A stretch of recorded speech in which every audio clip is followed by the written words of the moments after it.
Buenas y veraniegas noches, queridos amigos, y bienvenidos a su programa favorito de historia aquí en Popular Televisión.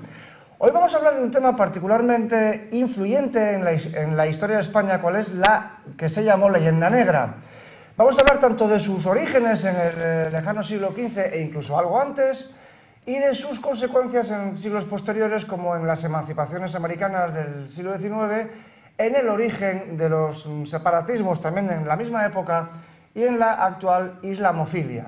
Para hablar de todo ello, tenemos hoy la presencia aquí en nuestro programa del polifacético escritor Iván Vélez, autor del libro recientemente publicado que les presento aquí sobre la Leyenda Negra, publicado por la editorial Encuentro, de reciente publicación, como digo, interesantísimo, que analiza todas estas cuestiones que les he contado y que vamos a intentar desgranar de la manera más amena posible esta noche con nuestro invitado de hoy, don Iván Vélez. Así que, Iván, muchas gracias, bienvenido a tu casa. Pues un placer poder compartir charla contigo. Yo soy un asiduo visitante de estos programas y vamos, me parece que es una labor excelente y estoy muy honrado de poder participar en él. Vamos. Muchas gracias, Iván. Aparte de que sobre este tema de la Leyenda Negra hemos de confesar a nuestros televidentes que tú y yo hemos hablado largo y tendido durante unos cuantos años, ¿verdad? Pues sí, porque claro, es un tema que tiene varias caras, ¿no? Una sería pues la puramente historiográfica, es decir, ir localizando los relatos, los hitos que configuran la Leyenda Negra, y otra pues esta dimensión ideológica que sigue manteniendo y que le da vigencia precisamente a todo el trasfondo, a este prisma, que es lo que yo creo que es la Leyenda Negra, un prisma a través del cual la historia de España se distorsiona de una u otra manera, y claro que es necesario hablar de ello. La historia y la política, lamentablemente. Desgraciadamente sí, desgraciadamente hay muchas facciones políticas españolas de la actualidad, operantes, pues que están, digamos, infectadas de este virus negro legendario que sigue bastante más potente de lo que quisiéramos, ¿no? Cuéntanos, Iván, ¿cómo una persona que ha escrito sobre tantísimas cosas como historia industrial de España y otras muchas cosas, te dio por centrar tu interés durante unos cuantos años para poder escribir este libro sobre la Leyenda Negra?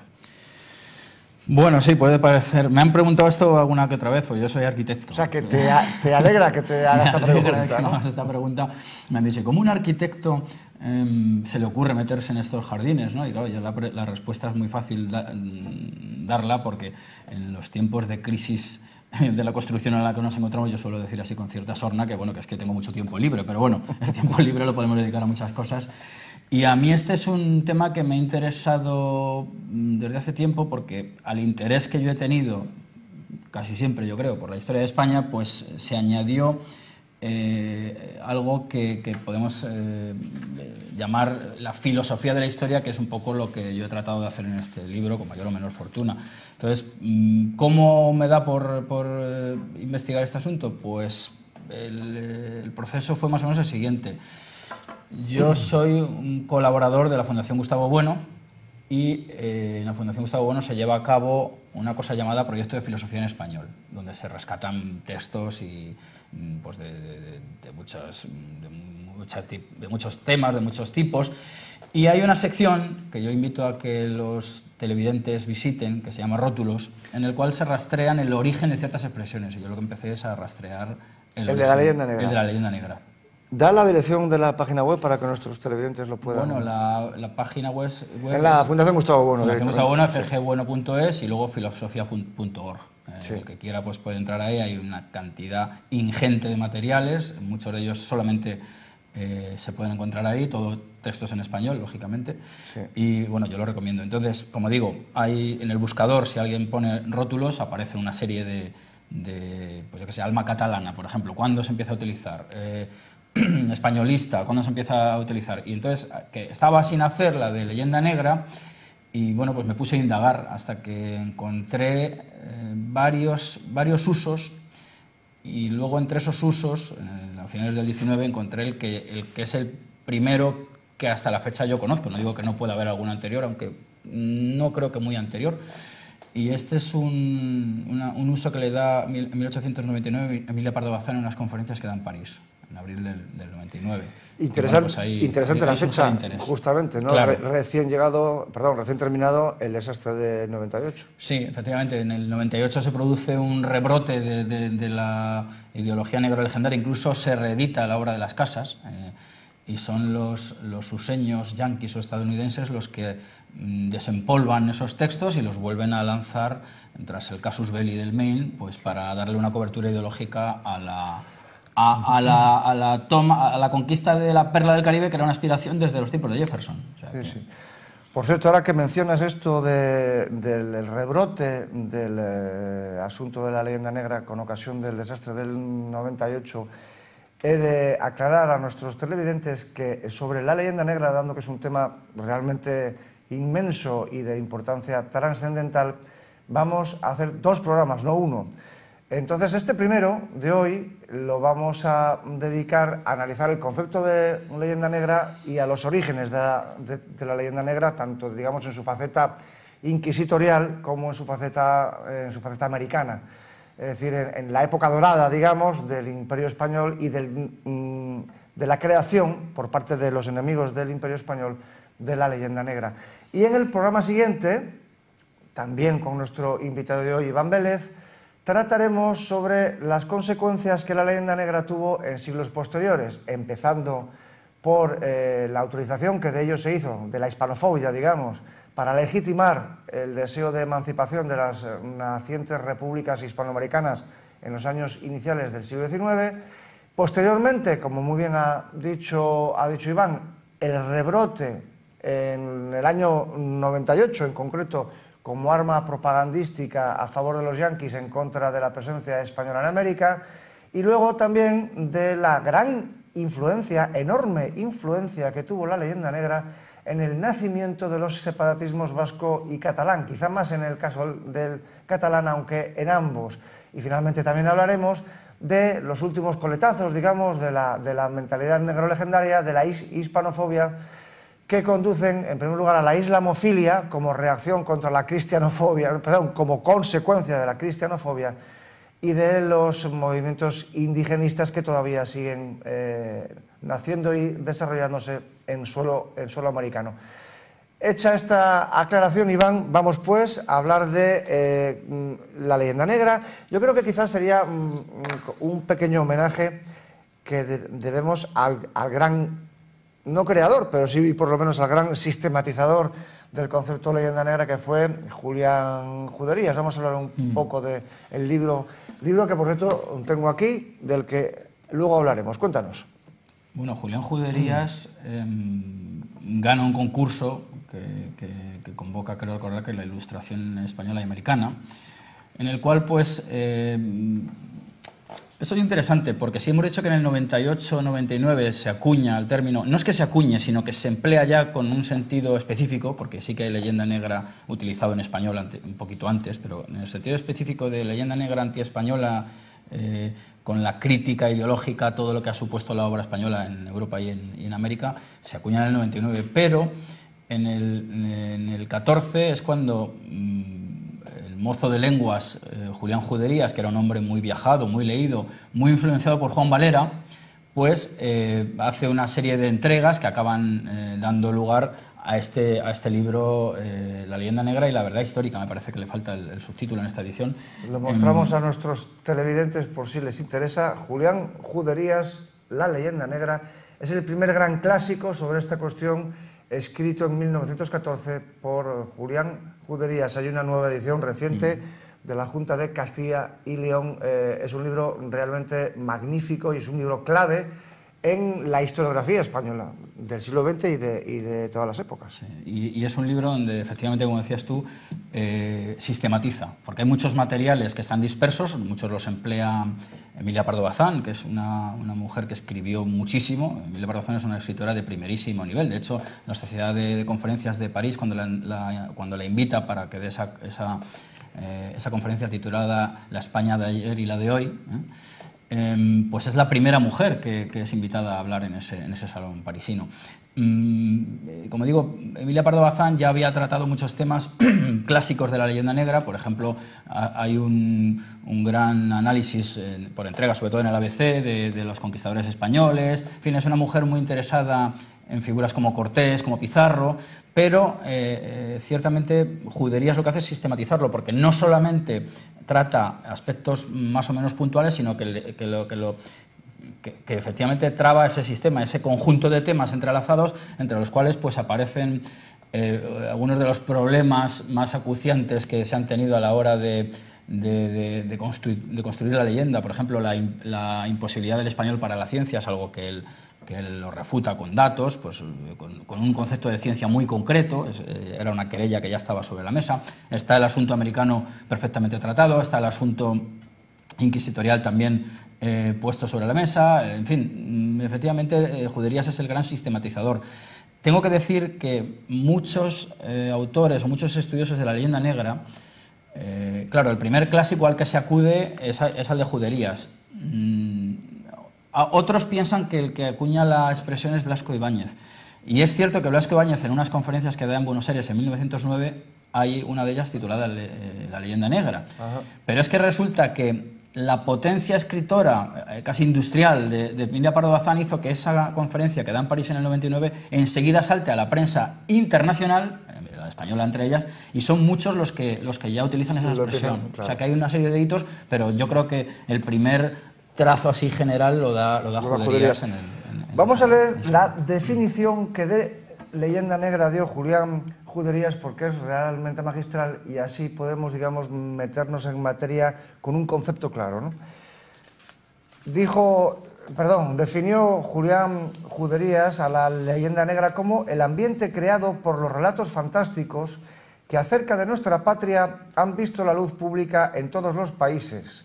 Las descripciones grotescas que se han hecho siempre del carácter de los españoles como individuos y colectividad, la negación, o por lo menos la ignorancia sistemática de cuanto es favorable y hermoso en las diversas manifestaciones de la cultura y del arte, las acusaciones que en todo tiempo se han lanzado sobre España, fundándose para ello en hechos exagerados, mal interpretados o falsos en su totalidad, y finalmente la afirmación contenida en libros al parecer respetables y verídicos y muchas veces reproducida, comentada y ampliada en la prensa extranjera, de que nuestra patria constituye desde el punto de vista de la tolerancia, de la cultura y del progreso político una excepción lamentable dentro del grupo de las naciones europeas.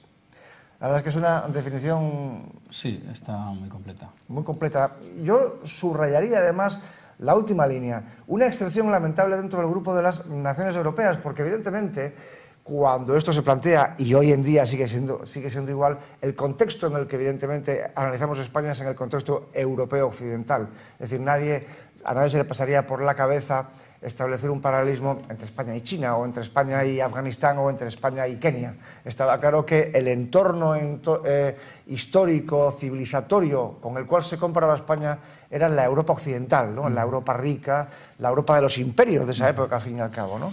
Bueno, está muy bien que aparezca la palabra imperio aquí, porque yo como base doctrinal, digamos, de este libro, me tomé la obra de Bueno, España frente a Europa, en la cual se plantean con mucha nitidez esta clasificación entre imperios civilizadores y depredadores. Generadores, más que civilizadores, generadores, en el sentido de que el imperio español, por causas que son prolijas de describir, pero los hechos son los que son, ha generado una serie de naciones soberanas y políticamente pues corruptelas aparte, que eso es una cosa inherente a toda sociedad política, bastante superiores a los frutos que ha dado otros imperios como el francés. Estamos pensando en cómo está África y cómo está América, y creo que la distancia es enorme. Entonces España pues, fue un imperio civilizador en todos los sentidos, además en el sentido absolutamente literal, puesto que España funda cientos de ciudades, reproduciendo un esquema más o menos común en todas ellas, que quedaría resumido en la Plaza de Armas, en la cual pues tenemos todas las instituciones jurídicas, políticas, penales, religiosas, y luego pues una configuración de propiedad privada, como sería la división de cuadras. Cuadra remite al cuadrado, a la cuadrícula, y bueno, pues es lo que hemos llamado un ortograma civilizador que se extiende en el terreno físico y en el terreno pues también de la configuración de sociedades. Los pueblos indígenas que son sometidos, hay que decir las cosas como son, ¿no? Sin relativismos posmodernos, ¿no? Los pueblos que son sometidos son luego posteriormente integrados en el grado que las posibilidades marcan, evidentemente, no todo de una manera homogénea, eso es claro. Frente a este modelo o este ortograma generador, que luego da la posibilidad de la emancipación de las sociedades ya maduras para ser soberanas, pues tenemos los imperios depredadores, de los cuales pues son todos estos europeos con los cuales cotejaba juderías el nivel o acusaba esas diferencias. Esos modelos depredadores cuyos nombres son muy fáciles de decir. Es Holanda, es Inglaterra, es en gran parte Portugal con sus factorías. Es decir, son modelos pues, que han dejado completamente al margen a las sociedades preexistentes, a las sociedades naturales previas a su llegada, que como mucho han tenido acuerdos con ciertos caciques o gente distinguida, pensemos en la India, por ejemplo, y que la obra que ha quedado por detrás pues la podemos ascribir a compañías comerciales. Es decir, esta es la gran diferencia, y yo creo que eso sirve para quitarse muchos complejos y para que esta traza que da Juderías pues la veamos incluso como positiva, ¿no? Claro, no hay por qué homologarse de esa manera tan miope, ¿no?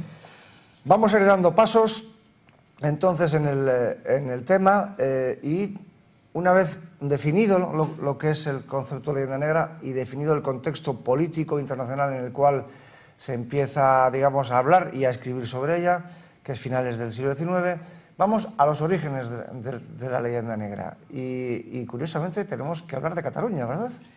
Pues sí, tenemos que hablar de Cataluña porque... Digo curiosamente, si me permites, o de Aragón. Y dicho con la peor de mis intenciones, porque precisamente una de las acusaciones que el catalanismo hizo desde el principio fue que la parte oscura, oscurantista, reaccionaria, impositiva, imperial, belicista, etcétera, de España era la España castellana, mientras que Cataluña se distinguía por lo contrario.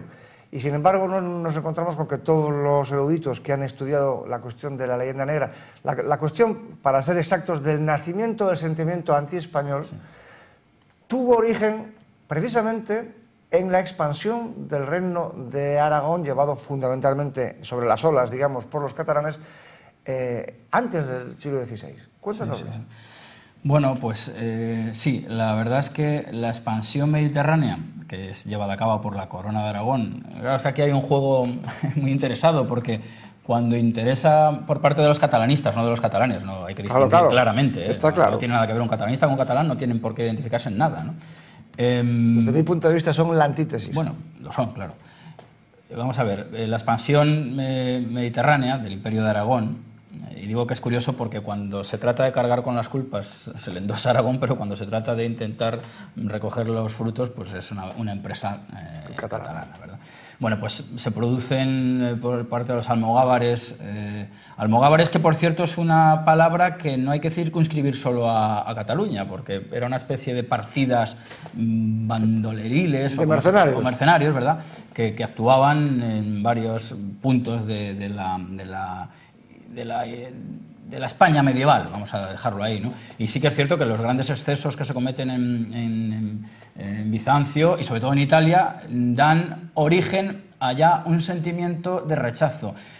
Como sistematizador o persona que ha defendido esta tesis de que el origen brota en la Italia, en la cual los primeros pies españoles que pisan son los catalanes o aragoneses, es un sueco llamado Sverker Arnoldsson. Es un señor que en el año 60 publica un libro en el cual pues, detecta ya algunas de las constantes de la leyenda negra, de las acusaciones que desde la parte italiana se lanza a los españoles. Curiosamente, en el Mediterráneo oriental la palabra catalán se usa como insulto desde el siglo XIV. No es una cuestión reciente. Por ejemplo, en la lengua albana, catalán significa monstruo, y en la búlgara, desalmado. Es decir, el catalán viene a ser algo así como el coco, con el que se asusta a los niños, o como el duque de Alba, con el que se asusta a los niños holandeses, ¿no? Y en la gran literatura italiana nos encontramos con ecos anticatalanes tan notorios como la avara pobreza de los catalanes que decía Dante, la vil estirpe de mercenarios y traidores, nada más y nada menos, que escribió Petrarca. Y hay un cronista del siglo XV, Giovanni Villani, que escribió que Pedro III el Grande de Aragón era, abro comillas, valiente y de gran corazón, pero como catalán de naturaleza felona. La verdad es que son palabras realmente contundentes que está claro que reflejan una catalanofobia que finalmente se acabaría, como es lógico, convirtiendo en hispanofobia. En catalán, que por cierto significa castellano. También está bien decir eso porque, en fin, pues, que además da muchas pistas el hecho de que signifique lo mismo, porque se trata de una especie de reinos que van avanzando como por oleadas y que van determinando ciertas líneas defendidas lógicamente por castillos. Porque hay lo de castellanos, catalán y castellano en español. Hay que decir que, por completar lo de Arnoldson, lo que percibe ya y las críticas que se lanzan sobre los españoles, porque también bien es cierto que es la corona de Aragón la que primero pisa allí, pero enseguida están funcionando castellanos continuamente. No olvidemos que la confluencia que ha habido siempre durante toda la Reconquista entre reyes castellanos y reyes aragoneses es total, y que se olvida también muy a menudo lo que ocurre a principios del siglo XV, el famoso compromiso de Caspe, donde Fernando de Antequera es quien es elegido como monarca aragonés. Como digo, las constantes y las críticas que se lanzan desde el lado italiano son la de unos individuos de una fe discutible. ¿Por qué? Pues que han estado continuamente en contacto con moros, con judíos, racialmente, bueno, ha habido más que palabras con los moros y moras, y entonces, bueno, pues hay una serie de acusaciones que ahí se lanzan, a las que hay que añadir pues la lógica de que allí hay unos extranjeros que se han hecho con el poder y que siempre se les ve como unos intrusos. Entonces ahí ya digo que se detectan algunas de las constantes, y la vía religiosa, que será pues la que realimente continuamente la leyenda negra, pues ya digo, en Italia se detectan esas semillas, y luego yo en el libro creo que lo digo, la leyenda negra va trazando una especie de camino español, el mismo camino español que conduce a Flandes, pues va de Italia a Flandes, luego pasará a Inglaterra, en fin, es una especie de periplo que va enfrentándonos con la potencia del momento, como es lógico, ¿no? Ya que has mencionado tu libro, vuelvo a mostrarlo a nuestros televidentes, sobre la leyenda negra de Iván Vélez, aquí presente, Ediciones Encuentro, un libro interesantísimo sobre todas estas cuestiones que estamos analizando. Iván, tengo que reñirnos a los dos porque tenemos que ir avanzando, que el reloj corre, que se las pela. Así que vamos a dar un salto, como has dicho muy bien, siguiendo el camino español, pasamos los Alpes y nos vamos hacia el norte, porque digamos que el momento clave en el que cuaja ya, digamos, la leyenda negra, no la leyenda negra, la creación del sentimiento anti-español, que después se llamaría leyenda negra, es el siglo XVI, evidentemente, sí, claro. Y sobre él Unamuno escribió a principios del siglo XX que esta hostilidad a España arranca del siglo XVI, desde entonces se nos viene en una forma u otra calumniando, nuestra historia ha sido sistemáticamente falsificada, sobre todo por protestantes y judíos, pero no solo por ellos. Y aquí ya está, evidentemente, mencionando la hostilidad que por motivos religiosos y políticos, como es lógico, los judíos expulsados, y como es lógico, los protestantes, que eran los enemigos políticos y militares de la España de esa época. Sí, vamos a hablar de ello. En el 16 se produce, digamos, la coincidencia entre la tecnología y de la ideología, es decir, las imprentas holandesas, muchas de ellas regidas por judíos, efectivamente, son las que dan pábulo a los relatos exagerados, algunos de ellos confeccionados por españoles. Fray Bartolomé Las Casas con la brevísima, es el que les da el mayor arsenal. En la dimensión americana, pero no olvidemos que hay otra dimensión europea muy importante que no se nos debe olvidar. El saco de Roma es un argumento continuamente lanzado contra los españoles para demostrar su barbarie, aun cuando en ese saqueo de Roma no solamente eran españoles los que entraron en Roma, eran alemanes también. Los soldados imperiales, claro, eran los ejércitos imperiales de Carlos V. Carlos V, además, voy a ir todo deprisa que pueda, ¿no? Sí. Sobre él pues pesaba la sospecha de que pudiera llegar a alcanzar una especie de dominio universal, y era el miedo que había tanto en la esfera política como en la religiosa, una especie de cesaropapismo. Eso es un problema que está sobre la mesa y que da pie pues, a esta especie de cristalización de nuevas alianzas antiespañoles con el trasfondo protestante de por medio. Y bueno, pues todos estos componentes se están cristalizando en el siglo XVI. Contra el saqueo de Roma, o sea, contra la versión del saqueo de Roma como un exceso únicamente español, se alzará un personaje interesantísimo, Gonzalo Jiménez de Quesada, que escribe una obra llamada El Antijobio, porque es una obra que lanza contra el obispo de Nochera, un obispo italiano que había cargado las tintas, nunca mejor dicho, contra lo que habían hecho los españoles en Roma. Pero insisto, ahí confluye todo, confluye el éxito que está teniendo los españoles en Italia en las campañas de Flandes, todo ese continente nuevo, ese nuevo mundo dejado de la mano de Dios, que de hecho es España a quien se le da la responsabilidad de cristianizarlo, y ahí pues ya digo que es cuando se amplifica todo lo que más o menos estaba latente, ¿no? Vamos a saltar, lamentablemente, sobre la trascendental figura que acabas de mencionar de Felipe II, pero yo creo que no podemos no dejar de tratar con cierto detenimiento.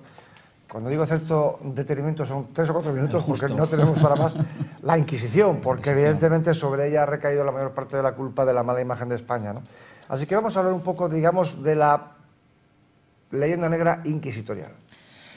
Pues sí, la verdad que la leyenda negra inquisitorial es uno de los aspectos más potentes de esta leyenda, ¿verdad?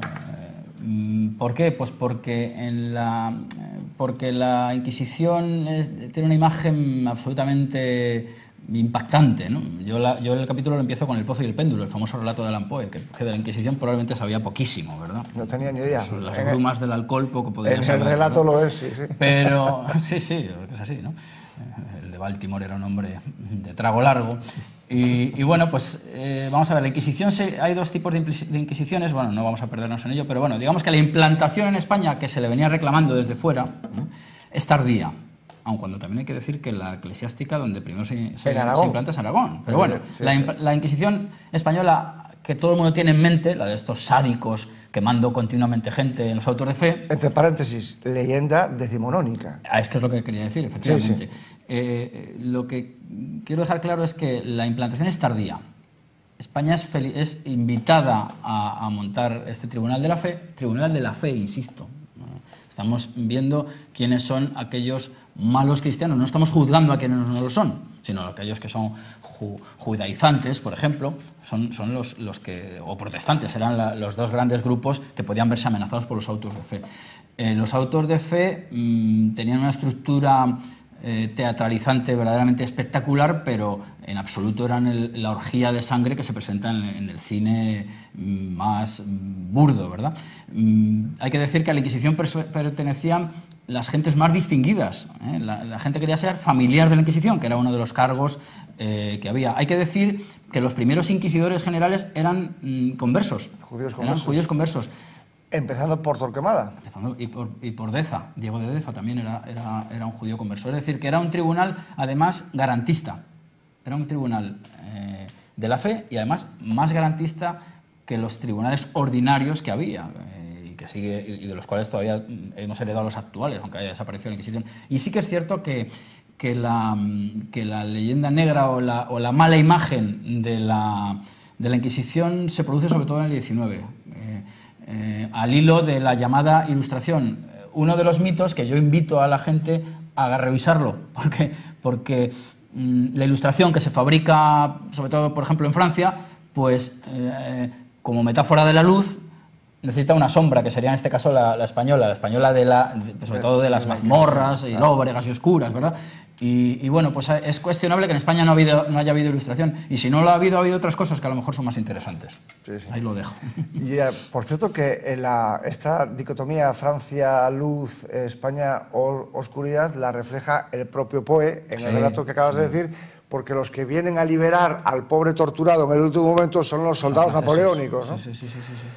Esto, quizá como dato interesante para nuestros televidentes, sería oportuno mencionar que a lo largo de los 300 años de historia de la Inquisición se calcula que murieron 3.000 personas.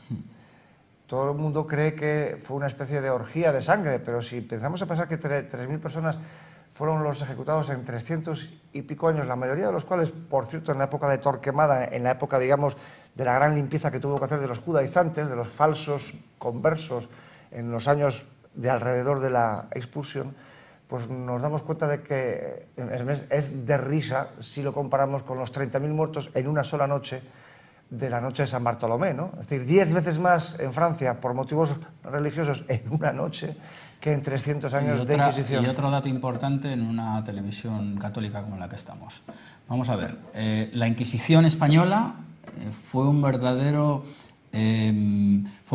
preservativo contra la brujería, hay que decirlo así claramente. Es decir, en España el fenómeno de la brujería pues no tuvo la profundidad que tuvo en los países europeos. Y esto es algo absolutamente interesante porque da cuenta de la racionalidad católica implantada en la época, frente a la superstición de la mítica Europa, ¿verdad? Claro, porque mientras que en la Europa protestante y ortodoxa se quemaron decenas, si no cientos de miles de mujeres porque creían que volaban con escobas y salían a la aquelarre para tener cópula con el demonio, en España la Inquisición fue la que dijo, no, estos son supersticiones, producto de la ignorancia, y aquí no hay que dar hoguera, sino el Evangelio. Claro.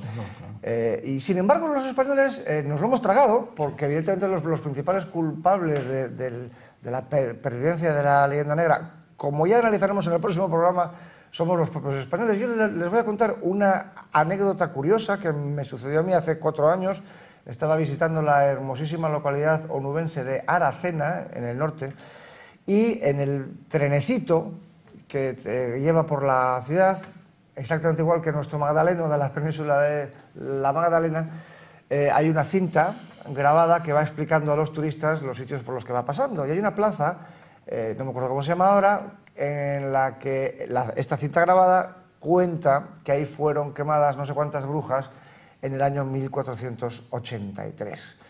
Y entonces yo pensé, ¿brujas en Aracena en 1483? No me lo creo.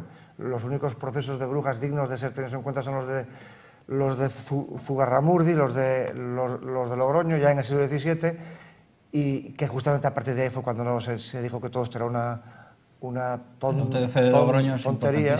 Claro.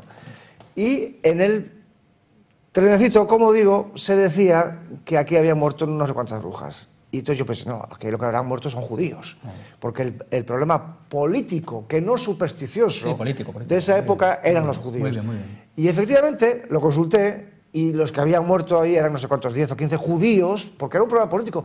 Y sin embargo, a mí lo que me llama la atención es este masoquismo español de, no, vamos a decir que eran brujas para que los turistas lo vean, y entonces damos una sensación más morbosa, más ignorante, más supersticiosa, cuando la realidad era pues, una cuestión política dada por el tema de los judíos. Yo por contar otro chascarrillo, en una localidad que ahora mismo no recuerdo cuál es, de mi cuenca natal, de mi provincia, creo que van a hacer un museo de las brujas y bueno, pues no, es que no me apetece ni indagarlo porque creo que es una especie de variante pintoresquista ridícula de los españoles y verdaderamente que demuestra la estulticia dominante. Aquí tenemos un absolutamente vergonzoso museo de la tortura en Santillana del Mar, una cosa alucinante, que no tiene nada que ver con la historia y que simplemente instrumentos inventados en el siglo XIX, ¿no?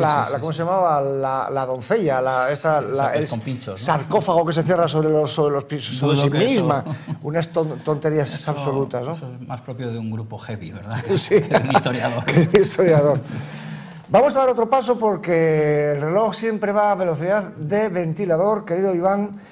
Vamos a dar el salto a América y la leyenda americana y, por supuesto, la figura central de Fray Bartolomé de las Casas. Pues sí, es la figura central. Es figura central en 2 momentos importantes. En el 16, en el cual pues, se amplifica continuamente por medio de la tecnología, como decíamos antes, de las imprentas y de los grabados de gente como Teodoro de Brie. Eso es fundamental. Estamos dándonos cuenta que son sociedades alfabetizadas en parte, ¿no? Ya sabemos que los protestantes, como son tienen el libro, pues son más lectores, los católicos tienen más el púlpito, el oído, pero la vista la tienen los dos, y efectivamente los grabados de Debris son importantísimos a la hora de bueno, pues amplificar las ideas que está ahí señalando. Ideas, porque no son hechos, así de claro hay que decirlo. Bartolomé Las Casas es un exagerado, y hay que decir que creo que fue Motolinía, el pobre, Motolinía es el pobre en náhuatl, y eso demuestra que no podía tener ningunos intereses en el siglo, digamos.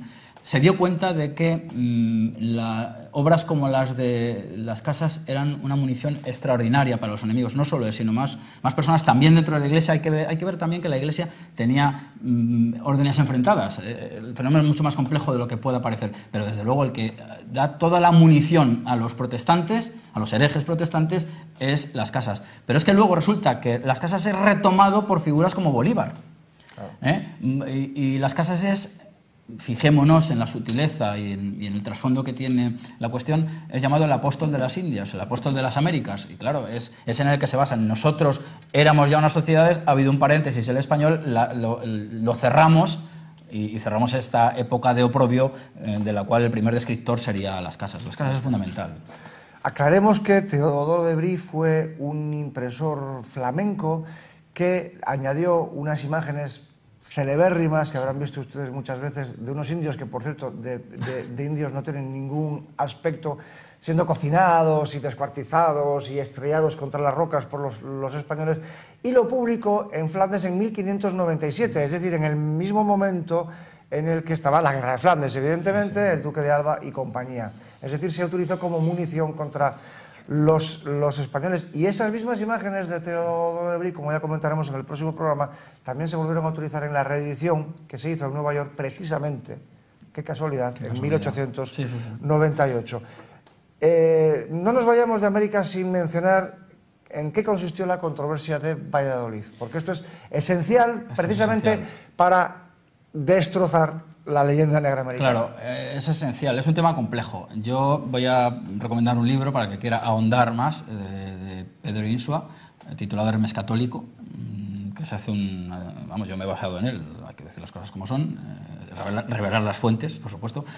Bueno, lo que ocurre es lo siguiente: ante las alarmas que provocan el sermón del cura Montesinos, previo a Las Casas, y la obra de Las Casas, al emperador se le traslada la idea de que se va a condenar porque está cometiendo en su nombre se están cometiendo enormes atrocidades en América. Bueno, no hablemos de cifras porque ya es delirante, hablan de millones y millones, cuando claro, los estudios poblacionales pues dicen que es imposible que hubiera tal cantidad de gente allí. Pero bueno, la cuestión es la siguiente: ¿se debe o no continuar con la empresa americana? Empresa americana que implica todo lo que ya sabemos. Pues se da un hecho inaudito en el Imperio Español, y es el parón que supone... un hecho inaudito en la historia del mundo. Del mundo, sí, efectivamente. Se para la conquista y entonces se enfrentan dos posturas, la de Sepúlveda, Ginés de Sepúlveda, y Las Casas. Hay que decir que, aunque aparentemente quien gana, y para el vulgo, digamos, el que ha ganado es Las Casas, quien gana es Sepúlveda, porque la conquista continúa. ¿Y por qué continúa? Pues porque se da ya una doctrina de la guerra justa que la elabora Sepúlveda. Voy a decir también un asunto que creo que es interesantísimo de saber, y ya digo que remito al que quiera que lo estudie más en profundidad porque el tiempo no nos lo permite. Ginés de Sepúlveda conoció a Hernán Cortés, aparentemente lo conoció, en Valladolid. Es decir, que tuvo datos de primera mano de un Hernán Cortés cuya conquista, que celebraremos el día 13 de agosto, como todos los años, el día de San Hipólito, solo pudo ser posible mediante la alianza con naciones indígenas oprimidas por otras, dominantes. Es decir, que quien contaba con los crudos datos era Sepúlveda, y es quien dicta los justos títulos, la doctrina de justos títulos, que permite pues seguir avanzando en la conquista civilizatoria de aquellos territorios, y la cristianización, por supuesto, de los... Lo extraordinario de la discusión entre Las Casas y Sepúlveda fue que es el único caso en el que una potencia imperialista se cuestiona su derecho a hacerlo. Es decir, los ingleses ni por supuesto los franceses, ni ningún otro pueblo que haya conquistado otros continentes, jamás se ha replanteado su legitimidad. Y añadiría una cosa más para cerrar este capítulo. Frente a estas acusaciones de la España oscurantista, pues hay que decir que lo que se está poniendo en tela de juicio en Valladolid son visiones aristotélicas o tomistas del mundo. Y eso es el último grito, digamos, de la filosofía del momento en el siglo XVI. O sea, que eso que lo tengamos en cuenta, que no creamos que solamente los librepensadores franceses son los que han aportado cosas, han aportado más bien poco. Vamos a leer dos parrafitos, vamos terminando el tiempo ya. Para cerrar la cuestión de la leyenda negra americana, voy a leerles unos pocos párrafos. Por ejemplo, una instrucción de los Reyes Católicos de 1501, diciendo al gobernador de las Indias: otros sí procuraréis como los indios sean bien tratados, puedan andar seguramente por toda la tierra, en ninguno los faga fuerza, ni los roben, ni fagan otro mal ni daño. Y la Real Provisión de la reina Isabel, de 1503, 2 años después: mando a vos, gobernador, que fagáis pagar a cada uno el día que trabajare, el jornal de mantenimiento que según la calidad de la tierra y de la persona y del oficio vos pareciere que debiere haber, lo cual hagan y cumplan como personas libres, como lo son, e non como siervos. Faced que sean bien tratados, e los que de ellos fueren cristianos mejor que los otros, e non consintáis ni deis lugar que ninguna persona les haga mal ni daño, ni otro desaguisado alguno. En las leyes nuevas de Indias, el 20 de noviembre de 1542, esto ya es con Carlos I, con el emperador, encargamos y mandamos a los de dicho nuestro Consejo de las Indias tengan siempre muy gran atención y especial cuidado, sobre todo de la conservación y buen gobierno y tratamiento de los dichos indios. Mandamos que se informen siempre de los excesos y malos tratamientos que les son o fueren fechos por los gobernadores o personas particulares. Y luego, finalmente, la Real Cédula de Felipe II de 1593, es decir, un siglo después de los Reyes Católicos, diciendo el rey Felipe II, el gran monstruo: yo he sido informado de que los delitos que los españoles cometen contra los indios no se castigan con el rigor que se hacen en los de unos españoles con otros. Os mando que de aquí en adelante castiguéis con mayor rigor a los españoles que injuriaren, ofendieren o maltrataren a los indios, que si los mismos delitos se cometiesen contra los españoles. La verdad es que son unos cuantos datos que no se suelen enseñar en nuestras aulas y que desde aquí modestamente intentamos airear por si a alguien le interesa profundizar en esta cuestión. Nosotros ya no vamos a poder profundizar mucho más, salvo que tengas alguna cosa que añadir a esta cuestión. Un comentario brevísimo. Dime. Alguien podría decir, bueno, pero es que un siglo después todavía dicen que se está maltratando indios. Bueno, pues esto demuestra el rigor del ortograma que estamos diciendo español, es decir, la conservación y la protección de los indios. Es decir, en cuanto haya alguna desviación, que las tiene que haber en toda sociedad política, se trata de corregir. O sea, que eso es importantísimo decirlo. Y sobre esto, evidentemente, decir sobre el desvelamiento de la leyenda negra como un conjunto de, por un lado, instrumentos de oposición política a la hegemonía española en los años imperiales, como posteriormente como legitimación de las emancipaciones americanas y posteriormente como un autoflagelo que los españoles tenemos gran placer en infligirnos. Sin embargo, contra eso, contra el desvelamiento de todo ese cúmulo de exageraciones y de mentiras y de tergiversaciones, ha sido desvelado, como digo, por numerosos autores, tanto españoles como extranjeros, que yo creo que aquí merece la pena que comentemos por si nuestros televidentes tienen interés en ampliar su conocimiento. Yo tengo especial cariño, digamos, por Philip Powell, un norteamericano que escribió hace ya más de medio siglo un libro realmente maravilloso, se llama Tree of Hate, Árbol de Odio, que es un clásico de la historiografía anglosajona, desmintiendo las mentiras, las falacias y las exageraciones de la leyenda negra. En español está editado con el título Árbol de Odio. Lo que pasa es que hace ya 30 años por lo menos, no creo que sea fácil encontrarlo, pero hay una edición reciente, si no recuerdo mal, en ediciones Altera, titulada La leyenda negra contra España, si no recuerdo mal, ¿verdad? La leyenda negra contra España, subtitulado Árbol de Odio, de Philip Powell. Te paso la pelota. Pues Las Indias no eran colonias de Ricardo Levene, por ejemplo, argentino. Eso está en ediciones Austral, Sí, en la colección también un Austral. libro...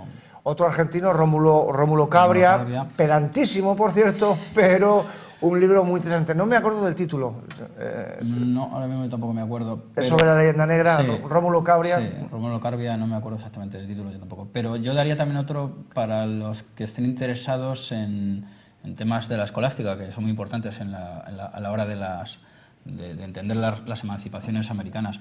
Es Otto Carlos Stoetzer, un argentino, también hizo un libro titulado algo así como Las raíces escolásticas de las emancipaciones de las naciones americanas. Es un libro interesante, ¿eh? Sí. Sí, sí, sí, sí.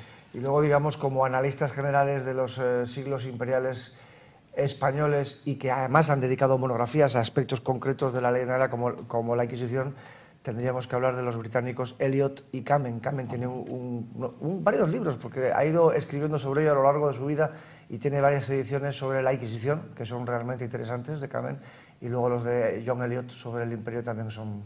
Es más, John Eliot ha participado en muchas ocasiones en simposios y en conferencias y ha hecho montones de declaraciones en la prensa española. Si tienen ustedes ganas y tiempo, busquen en las hemerotecas porque hay muchas entrevistas y muchos textos de John Eliot en la prensa española hablando precisamente de las cuestiones de la leyenda negra y, en cierto modo, de su deseo de que en Inglaterra hubieran tenido también aún las casas, por poner un ejemplo, que ellos no los tuvieron y, por lo tanto, no se replantearon la legitimidad de sus conquistas, ¿no?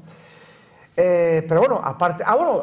otro libro también muy interesante que se nos ha escapado, ya que hemos hablado de Fray Bartolomé de las Casas. Yo creo que si alguien quiere profundizar en la figura y en la obra de Fray Bartolomé de las Casas, hay un libro absolutamente maravilloso de Menéndez Pidal, nada más y nada menos, sobre las casas, nada favorable, por cierto, le colma de insultos, de paranoico y de un montón de cosas más. Una monografía, yo creo que también hace mucho editada, yo creo que es de los años 60, sí. No creo que haya vuelto a ser reeditada desde entonces, lo que demuestra la poca visión de los editores españoles que semejante joya no haya sido reeditada por lo menos en 40 años que yo sepa. Y luego, fundamentalmente, volvemos a hablar del libro de Julián Juderías sobre la leyenda negra, el gran clásico, el primer clásico sobre la leyenda negra escrito en 1914, y por supuestísimo el libro de nuestro invitado de hoy, Iván Vélez, sobre la leyenda negra, recientemente editado por Ediciones Encuentro, cuyo contenido es más desarrollado, evidentemente, con mucha documentación, muy amenamente escrito, lo que estábamos hablando ahora y lo que vamos a hablar en el programa siguiente. Así que si a ustedes les ha parecido interesante lo que hoy hemos simplemente esbozado, les recomiendo muy encarecidamente este libro, se lo vuelvo a decir, sobre la leyenda negra, Iván Vélez, Ediciones Encuentro.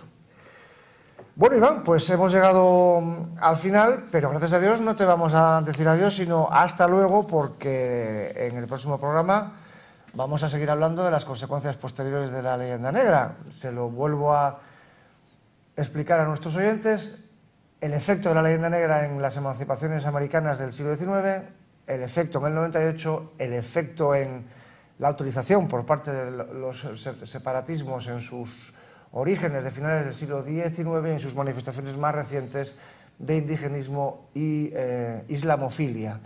Así que, Iván, te reto a que dentro de unos días nos volvamos a ver. Acepto el reto gustoso. La primera experiencia te ha parecido interesante, ¿no? Muy buena, sí, sí. Gracias.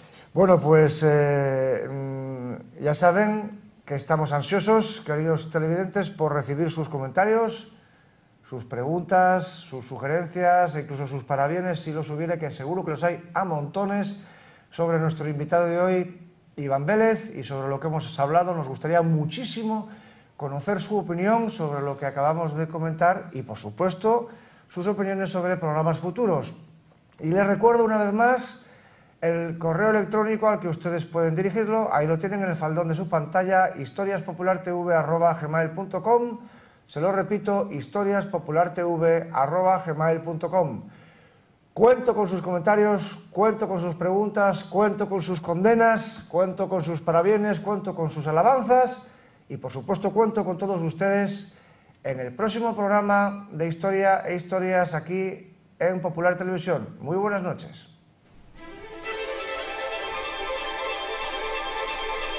Adiós.